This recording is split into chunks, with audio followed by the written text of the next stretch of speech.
Chapter 122 Shizun's Reflection. Here, Mojong, let me introduce you. This is Song Qiutong, a little shimei from my sect. In the end, Moran forced himself to sit at the table and endure Nangong Si's enthusiastic introductions. Song Qiutong, Song Qiutong. As if Moran needed Nangong Si to introduce this woman when he knew well the number of moles on her back, the location of the birthmarks on her thighs. But, with great restraint, he schooled his expression and nodded. Miss Song? This is Qiutong's disciple, Mo Waiyu of Xixing Peak. You likely caught a glimpse of him back at Butterfly Town, but there were a lot of people there. You probably don't remember him. Song Qiutong smiled sweetly and stood to make a respectful bow. Qiutong is pleased to meet Mo Xianzhen. Moran remained seated. He gave her a long, unreadable look before eventually offering a brisk likewise. Truth be told, Moran felt an incredible revulsion toward this wife of his from his past life. This revulsion hadn't only come about after his rebirth. It was something that had permeated deep into his bones, even in the last lifetime. The few times he'd crossed paths with her in this one, they'd only met in passing, so he'd managed to tolerate it. Today, however, was another story. Song Qiutong was a fragile woman, delicate and soft-spoken in every look and gesture. She was like an underripe fruit on the branch of an early autumn, hidden behind luxuriant leaves.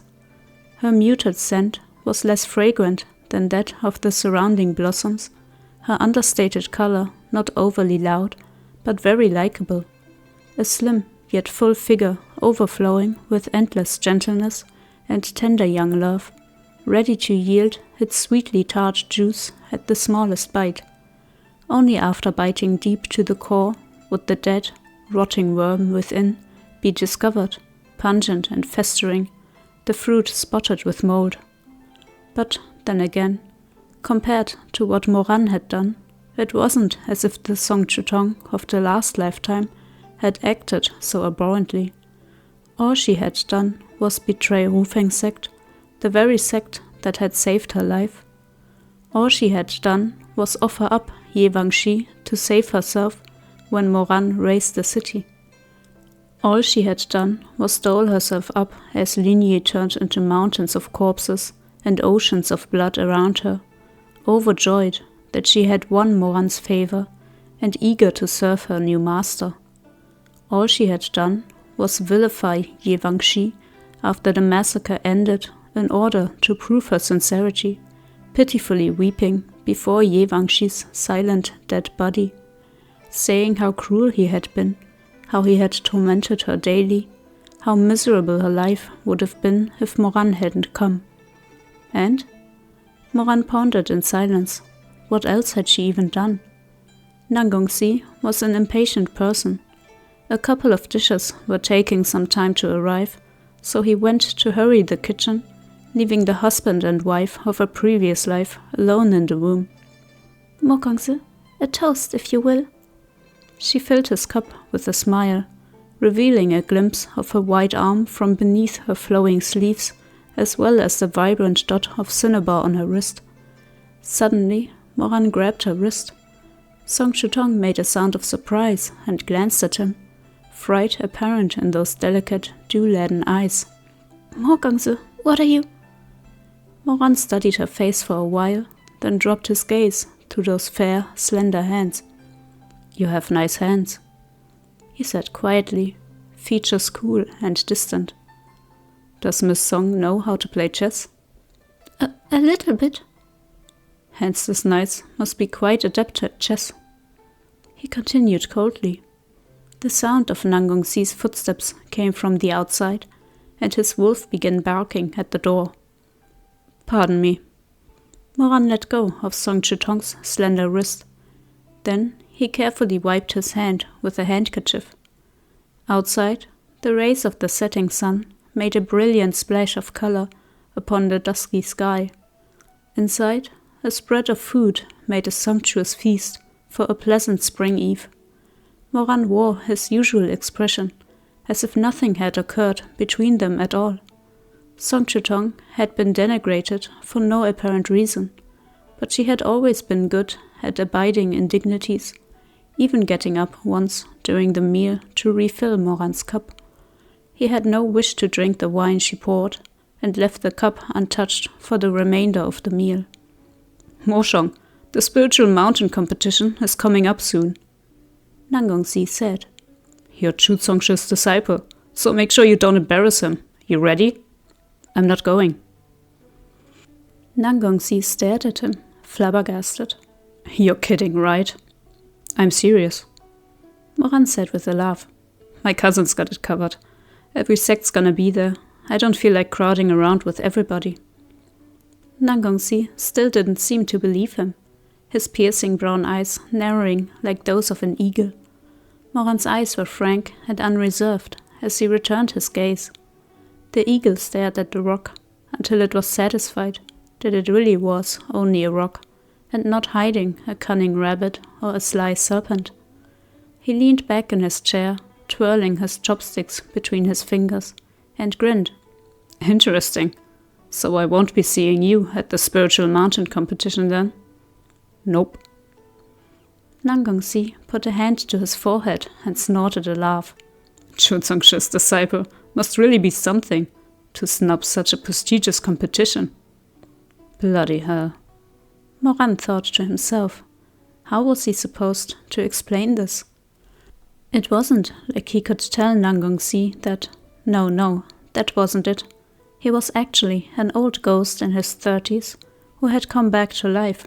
Why yes, let Tashianjun play with all these brats still wet behind the ears, while a bunch of sect leaders that he had either killed or beaten up in his past life sat around in a circle on those lofty platforms, grading his performance on their little scorecards. What a joke. He cleared his throat. It's not that I think it's beneath me or anything. More like I'm no good with orthodox cultivation techniques. I don't want to risk embarrassing Shizun with my shallow learnings if I go. Someone as skilled as Nangong Si is much more suited to the competition. Please, spare me your teasing. If a guileless little bird like Shu Meng had heard this, he probably would have been overjoyed, like Moran had scratched him in just the right spot. But Nangong Si hailed from Rufeng sect, with its complicated internal politics, and had lost his mother very young. His life had been far less straightforward, so he only smiled a little at Moran's praise and didn't let it get to his head. He took several big gulps of wine, the jut of his throat bobbing, before wiping his mouth with his sleeve and asking, "Since Nangong Si won't be participating, who do you think is going to win this round? Let's have a bystander's unclouded perspective." Moran eyed him, thinking to himself that Nangong Si had sure asked the right fucking person. Who would know the competition results better than he? Other than that fake Gojin, who was in all likelihood also reborn, Moran was the only one in the world who knew how the spiritual mountain competition was going to play out. The winner was Nangong Si. The pearl curtain over the entrance of the private room was swept to the side. In the swaying light, a face appeared, half hidden in the shadows. Before either of the men in the room could react, Song Qiutong had already jerked to her feet as if stung, a wretched panic on her face as she lowered her head and said apologetically, "Ye Wangxi." The newcomer stood tall and straight, dressed in black robes trimmed with muted gold. Bracers were fastened around his wrists, making for a lean, lithe figure. 3 parts elegant and 7 parts handsome. Whom else could it be but Ye Wangxi? "I wasn't talking to you." Ye Wangxi pushed aside the pearl curtain and stepped inside the room without sparing her so much as a glance. His eyes, fixed on one person the whole time, were cold, though with a subtle flicker of some other emotion. "Nangong Si, I was speaking to you. Look up if you can hear me." Nangong Si did not look up. Instead, he addressed Song Qiutong. "What are you doing? Sit down." That's all right, Nangong Si. My status is low. I should stand. Nangong Si abruptly flew into a rage and his voice rose. Sit down. Song Qiutong flinched, clutching the edge of the table in hesitation. Wanting to move on, Ye Wangxi said in a cold voice, Do as he says. Thank you, Ye Wangxi. Ye Wangxi turned from Song Qiutong as if he hadn't heard. Nangong Si, how long do you plan to drag out this farce? The sect leader's so angry he's about to go mad. Get up and come back with me. That suits me just fine. I'll take him for a madman, and he can take me for dead. There's nothing to discuss, even if I went back. I will not set half a foot into a roofing sect, as long as the order stands. Nangong Si spoke, clearly and with a pointed pause between each syllable. Ye Wangxi, kindly see yourself out. You! Ye Wangxi's hand balled into fists as his entire body trembled minutely. Watching from the sidelines, Moran half expected him to kick the table over, grab Nangong Si, and bodily drag him off. But Ye Wangxi was a gentleman through and through. After a moment, he managed to smother the raging flames of his anger. There was a long silence. Nangong Si. When Ye Wangxi spoke again, it was in a hoarse, exhausted voice, at odds with his upright appearance. Do you really have to go this far? And what if I do? Ye Wangxi closed his eyes and let out a near imperceptible sigh, before slowly opening them again. Standing in front of the table, he finally turned to cast a glance in Moran's direction. Just as a family's dirty laundry should not be aired in public, a sect's internal matters were likewise best kept from outsiders. Moran tactfully rose and bowed to Ye Wangxi. You know, I just remembered I have an appointment to pick up some clothes at a tailor, and I really shouldn't keep the shopkeeper waiting. I should head off. Ye Wangxi nodded. Many thanks, Mo Gongse. Not at all. Take your time chatting. Moran glanced at Ye Wangxi as he strode past. The young man was like a sturdy pine tree, holding himself with the same poise he always did. But this close, Moran could see a faint redness at the corners of his eyes, as though he had been crying just before he came. He suddenly felt that Ye Wangxi's silent forbearance was not unlike Chuanning's. Moved by impulse, he found himself turning to address Nangong Si. Nangong Si, I may not know what's happening between you and Ye Wangxi, but I do know he's always genuinely treated you well. So if you're willing, please have an open chat with him, and don't hold back what you want to say. Nangong Si had little appreciation for this advice. In the heat of the moment, he discarded etiquette and coldly replied, Mind your own business. This short-lived punk. Moran left. He hadn't even gotten down the stairs when he heard Nangong Si's furious bellowing from the room above, as the wolfish young man tore into Ye Wangxi's soul with sharp fangs. Ye Wangxi, what sorcery did you use on my father, that he thinks more highly of you than he does of me? Go back with you? What the fuck for? All my life, when have I ever been given a choice in anything? Huh? Tell me, Ye Wangxi. What exactly do you all take me for? There came the crash of tables and chairs toppling over, and the smashing sounds of plates and cups falling to the floor. Every maidservant in the corridor was startled by the noise, and several other guests peeked out from their own rooms. What's going on? You, what a temper. Hope they don't trash the place. Moran pressed his lips together, turning his head to look down the corridor again.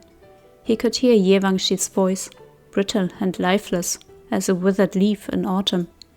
Nangong, if it's my presence back home that's upsetting you, then I'll leave, and you'll never have to see me again. A long, silent pause. So come back. Ye Wangxi continued. I'm begging you. If he hadn't heard it with his own ears, Moran would have never believed that someone like Ye Wangxi, with his ramrod straight spine, would ever utter words so weak as, I'm begging. His impression of Ye Wangxi was as an immovable person of integrity, an invincible force on the battlefield. It was far easier for Moran to picture him bleeding than crying, to envision him dying than kneeling. But on this very day, in this very restaurant, in front of Song Qiutong, Ye Wangxi had said to someone, "I'm begging you." Moran closed his eyes. Over the span of a person's life, how many things would they never know, never find out? No one stood bare in front of others. Everyone hid their bodies under clothes and their feelings behind words and expressions. Everyone wrapped themselves in layers upon layers, their heads emerging like a flowering branch, offering the world only a painted face with an unambiguous look. Each played their own role, for life was but a play, the roles definite and clear-cut: Sheng, Dan, Jing, and Zhou. If someone had always played Sheng, the male role, how could they simply accept a change of costume and a new layer of paint to play Dan, the female role, instead? But in the dead of night, when the cymbals ceased and the lute faded, when everyone had washed off their thick layers of makeup, the water would carry away the colorful, distinctly painted faces they'd worn, revealing the unfamiliar features beneath.